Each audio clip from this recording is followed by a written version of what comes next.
মনে আছে, পড়েছেন? আচ্ছা, এই ইয়াজুজ আর মাজুজ যখন বের হবে, পৃথিবীর পানি খেয়ে শেষ করে ফেলে দিবে একেবারে।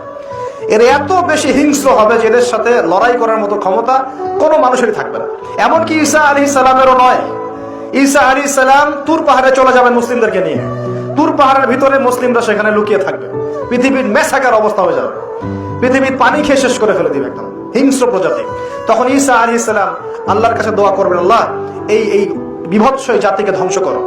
আল্লাহ রাব্বুল আলামিন তখন ওই ইয়াজুজ আর মাজুজের এই কাঁধে, ঠিক কাঁধের মাঝখানে একটা ভাইরাস জন্ম দিবেন। কি জন্ম দিবেন? ওই যে বলি না মহামারীর ভাইরাস, অমুক ভাইরাস তমুক ভাইরাস, এই ভাইরাস আরো সামনে আছে বাকি এখন।